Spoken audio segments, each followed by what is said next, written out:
वो ना बाबा पागल हो गया, जावेद अख्तर। ठीक है। और ये था पहले भी कोई पागल आदमी, लेकिन ये पता है क्यों कि ये शर्म अब उनको आना चाहिए। मैं दोबारा मुझे नाम लेने पड़ेंगे, जो है ना वो मुनज़्ज़ा आपा नाराज भी बहुत जल्दी हो जाती है मुझसे।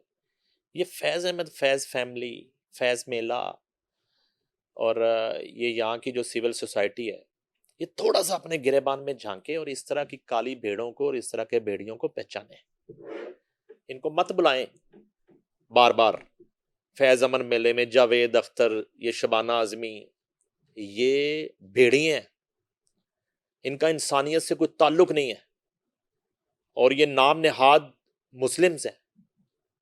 ये जावेद अख्तर जो है ये नरेंद्र मोदी की एक दूसरी आप कह लें कि कैटेगरी है। ये उसी का रूप है। वो कहता है जावेद अख्तर, इसकी बड़ी इज्जत होगी पाकिस्तान में और वो बड़ी अच्छी बात की थी मुबश्शिर लुकमान साहब ने कि अगर अब इसको वीज़ा मिला तो मैं एहतजाज करूंगा हाई कमीशन के बाहर जाके। पहले तो उसने इंडिया पाकिस्तान जंग में बड़ी जो है ना वो रा की और आरएसएस की नौकरी की। बुनियादी तौर पे साहब जो है ना उनके पे रोल पे हैं। ये राइटर रूटर कोई नहीं है, राइटर बड़े हैं इंडिया में। ये कोई खलील रहमान कमर से बड़ा राइटर नहीं है जावेद अख्तर। ठीक है। अब ये करता है उनकी नौकरी। मैं आपको, मेरे पास सबूत है। ये इसको जो है मुख्तलिफ जो जंगी महाज हैं उसके दौरे करवाए जाते हैं सरकारी सतह पे। खर्चे पे और ठीक है। अस्करी प्रोटोकॉल के साथ। ठीक। ठीक है। और इसकी मुसलसल मुलाकातें हैं रा के लोगों के साथ, आरएसएस के साथ। और सियाचिन का दौरा इसको करवाया गया जावेद अख्तर को। अब जावेद अख्तर एक राइटर है ने सियाचिन जाके की लिखना है मसलन, क्या मसलन इसे पॉइंट। बर्फ के फवायद बताने, बर्फ किस मौसम में पीनी है, कितनी गिलास में डालनी है बर्फ, कितनी नहीं डालनी, ये बताना है इसने। लद्दाख का दौरा करवाया गया इसको। मैं आप निकाल लें। ये जो है असल में ये जावेद अख्तर उर्फ राजनाथ है। ये जावेद मोदी है। इसका बाप भी जो है ना वो अख्तर साहब भी इसी तरह के करेक्टर थे। इंतहाई घटिया बाप का ये बेटा है। और उसने भी हमेशा जो है वो इस्लाम को और उसने भी हमेशा इंतशार फैलाया और उसने भी इंसान दुश्मन रवैया उसका रहा हमेशा। अब जावेद कहता है कि जावेद उर्फ जेदा कहता है कि मैं जो है ना वो जन्नत में, पहले उसने कहा मैं जन्नत में नहीं जाऊंगा, जी। मुझे जन्नत, अब उसने कहा है नया शोशा छोड़ा है, कहता है कि मुझे जन्नत इसलिए पसंद नहीं है कि उसमें जो फल है ना जन्नत में उनकी वो मुझे पसंद नहीं है। जन्नत के फल पसंद नहीं है। जन्नत में कौन सा फल नहीं होगा। कहता है कि जन्नत के मुझे फल पसंद नहीं है और इसको दोजख के छितर पसंद है। दोजख के छितर और कोड़े इसको पसंद है और वो इसको वैसे ही पढ़ जाने हैं, वैसे ही पढ़ने इसको। इसको जो है ना इंडिया के अंदर ही ना जन्नत और दोजख का फर्क किसी ने बता देना किसी भी वक्त। और इस तरह की ये बंदा बकवास कर रहा और इंतहाई गलीज आदमी है। और वो कहता है कि पहले कहता है मैं पाकिस्तान नहीं जाऊंगा, पाकिस्तान जाने के बजाय मैं दोजख में चला जाऊंगा। अच्छा, उसमें उसने ये तो तस्लीम कर लिया कि पाकिस्तान एक जन्नत है।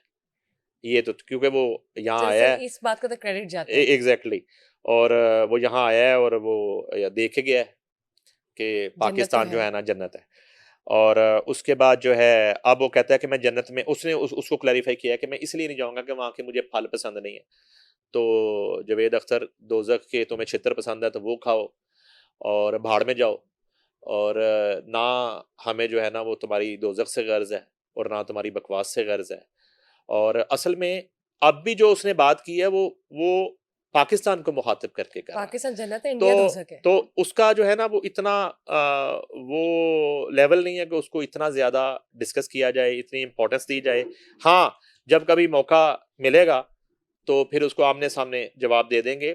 सिर्फ और सिर्फ इस इशू को डिस्कस मैंने इसलिए किया और आपके सवाल का जवाब दिया कि इसके पाकिस्तानी मेजबानों को सिर्फ शर्म अब आ जानी चाहिए और बल्कि उनको अब तक चाहिए कि वो जितना भौंक रहा है एक पागल कुत्ते की तरह, पागल कुत्ते की तरह, कुत्ते तो अपना दूसरे भी होते हैं ना, ज़ैन कुत्ते भी होते हैं, ये पागल कुत्ते की तरह भौंक रहा है। तो जब एक पागल कुत्ते की तरह जावेद अख्तर आपका मेहमान भौंक रहा है, तो आप थोड़ी सी तो शर्म कर लें।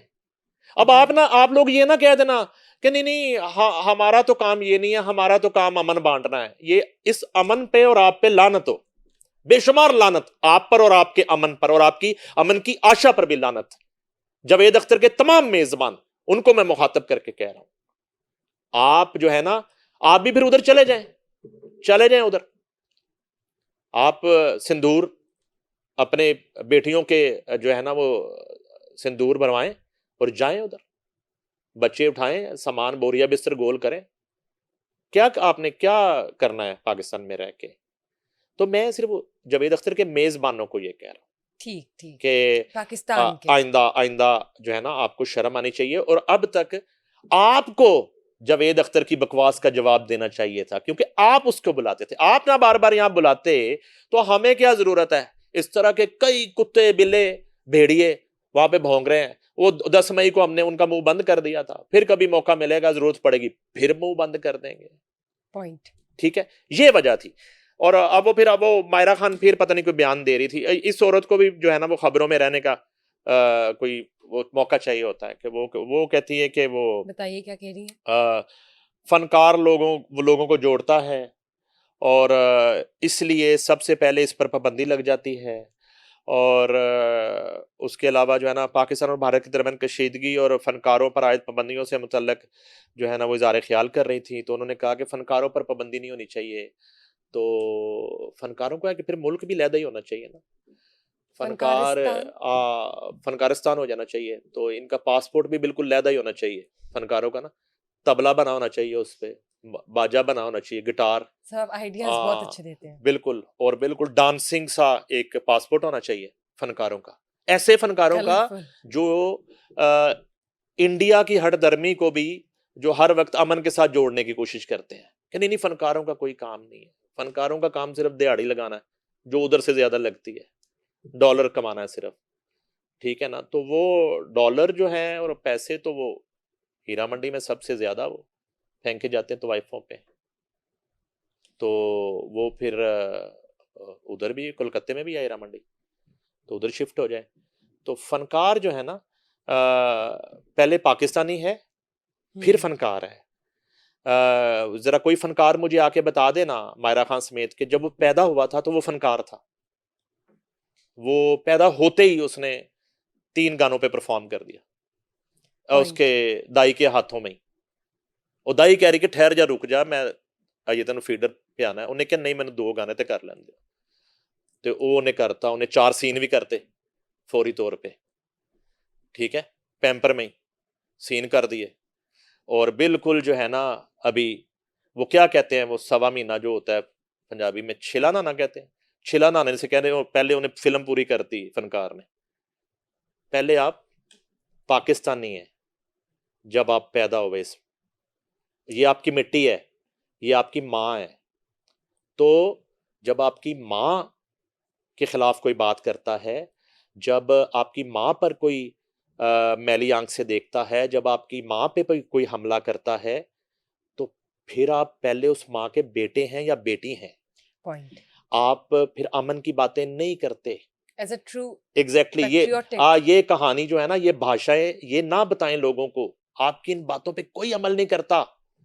जब मिसाइल गुजरते हैं ना, जब जो है ना वो त्यारे उनकी गन गरज और गूंज आती है ना, जब मरीदके में शहादतें होती हैं ना, जब भावलपुर में शहादतें होती हैं, जब लोगों के मासूम बच्चे मरते हैं, जब कश्मीर में शहादतें होती हैं, तो उन माओं से, उन बहनों से, उन बीवियों से जिनके सुहाग उजड़ते हैं, जरा उनसे जरा जाके पूछिएगा कि फनकार जो है ना उसकी तो कोई सराहद नहीं होती, फनकार तो जोड़ने वाला होता है।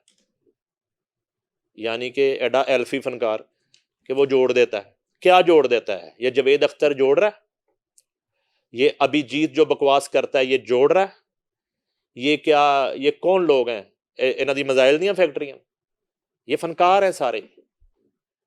तो आप भी थोड़ा सा कौमी गैरत का मुजाहरा करें, फिर आपको मिर्चें लगती हैं।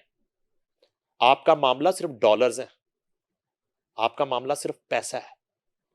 तो मैं ये गुजारिश करूंगा इदारों से, रियासत से, कि ऐसे फनकारों का ना बिल्कुल अलग एक इनको करी लग दें, इनकी शनाख्त ही अलग हो, इनका छोटा सा फनकारस्तान बना के ना इनका पासपोर्ट ही अलग कर दे, इनका रहन सहन ही अलग, इन्होंने भांडे बखरे कर दो।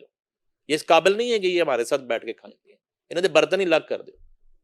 क्योंकि इनके अंदर जो है ना वो एक वो ब्लड है ही नहीं जिसमें वफा हो अपनी मिट्टी से, अपनी माँ से, अपने वतन से।